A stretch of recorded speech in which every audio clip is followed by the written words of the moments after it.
សែនឈឺចិត្តស្អិតទ្រូងណាគ្រាន់តែថាមករំលឹកកាលតលេងស្រុកខ្មែរណាគ្រាន់តែថាឈានជើងឡើងយន្តហោះនៅស្រុកប្រាំងប៉បមានអ៊ំស្រីម្នាក់ក៏ថាឆ្ងល់អ្នកនៅស្រុកគេមិនក៏ខ្មៅម្លេះខ្ញុំក៏ឆ្លើយលួងចិត្តខ្លួនឯងថា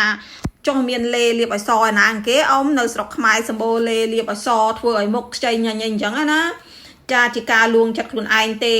តែកាពិតទៅក៏មានអារម្មណ៍ថាបាក់ទឹកចិត្តដែរចារូបសម្រស់វាមិនស្អាតដូចគេចាហើយក៏ឈានជើងទៅដល់ស្រុកខ្មែរនោះក៏នៅតែមានអ្នកថាមុខជាប់ម្លេះហេតុអីក៏ខ្មៅម្លេះហើយឲ្យខ្ញុំធ្វើយ៉ាងម៉េចទៅបងប្អូនអើយខ្ញុំសែនមហាបបាក់ចិត្តតែវាផ្ទុយសារ៉ាការមករស់នៅស្រុកបារាំងមិនដែលមានអ្នកណាថាខ្ញុំអាក្រក់ទេលោកអើយលោកគេថាស្បែកសម្បុរបែបនេះគឺស្អាតហើយទោះបីជាមានមុខខ្មៅបន្តិចតួចក៏មិនជាអ្វីដែរចានេះនៅស្រុកគេគឺគេមិនដែលមើលទៅលើរូបសម្រស់អីទេប៉ុន្តែភាពពិតក៏ចូលចិត្តក៏ស្រឡាញ់ផ្ទៃមុខសស្អាតដែរប៉ុន្តែខ្ញុំព្យាយាមប្រើផលិតផលរបស់ប្រទេសបារាំងដែរប៉ុន្តែវានៅតែបែបនេះឯងចាហើយមុខស្នាមជាំហ្នឹងក៏ដោយសារតែប្រើផលិតផលនៅស្រុកខ្មែរណាចាហើយក៏តលេងក៏វត្តក៏អីទៅវាក្តៅខ្លាំងក៏វាឡើងទៅជាបែបនេះឯងចាហើយអ្វីដែលផ្ដល់កម្លាំងចិត្តឲ្យខ្ញុំនោះគឺនៅទីនេះគេមិនដែលមើលមកយើងនឹងថាយើងនឹងចេះថាយើងចោះថាយើងសម្បុរខ្មៅឬមួយក៏មុខជាប់អីអត់ទេមានតែគេសរសើរចាហើយក៏ប៉ុន្តែក៏ចង់ស្អាតដូចតែបងប្អូនខ្មែរដែរហ្នឹងតែគ្រាន់តែថាបាក់ទឹកចិត្តខ្លះដែរចូលទៅដល់ស្រុកខ្មែរប៉បម្នាក់ថាចេះម្នាក់ថាចោះណាបងប្អូនគួរតែយល់ហើយចាហ្នឹងត្រឹមតែរូបសម្រស់ផងគេបង្អាប់គេថាហ្នឹងក៏បាក់ទឹកចិត្តដែរចាបងប្អូនយ៉ាងហោចណាស់រស់នៅស្រុកបារាំងក៏ខ្ញុំហ៊ានស្លៀកខោជើងខ្លីអាវដៃតូចអីអញ្ចឹងទៅណាម្ដាយក្មេកខ្ញុំក៏ថាស្អាតណាស្លៀកអញ្ចឹងទៅគេអត់ចាប់អារម្មណ៍រឿងសម្បុរយើងតលតែសោះតែម្ដងបងប្អូនចានេះជាការពិតចាហើយបើទៅស្រុកខ្មែរវិញខ្ញុំអត់ហ៊ានស្លៀកខ្លីតែម្ដងចាគឺស្លៀកខោជើងវែងអាវ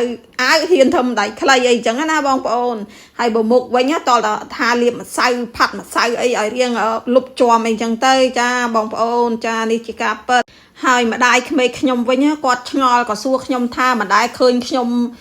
ស្លៀកម៉ៃយ៉ូស្លៀកអីមួយទឹកមួយអីគេអញ្ចឹងខ្ញុំថាខ្ញុំមានរូបរាងមិនស្អាតទេជើងសម្បូរទៅដោយសង្វាតនឹងស្បែកខ្មៅអីអញ្ចឹងណាហើយគាត់តែងតែលើកចិត្តថាទឹកចិត្តថាគ្មានអ្វី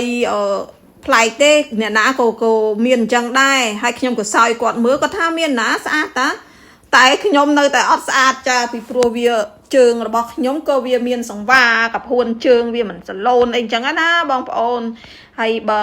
ត្រឹមតែថាស្បែកខ្មៅនោះវាមិនថ្មីទេថ្មីអាសង្វានឹងតែម្ដងចាធ្វើឲ្យខ្ញុំពិបាកក្នុងការស្លៀកពាក់ណាដោយសារតែរូបសម្រស់យើងមិនស្អាតក៏យើងមានសម្ពាធខាងផ្នែកអញ្ចឹងដែរបងប្អូនចាប៉ុន្តែមិនថ្មីទេនៅស្រុកគេគឺខ្ញុំមិនបាក់ទឹកចិត្តអារឿងរូបសម្រស់ហ្នឹងទេបងប្អូនចា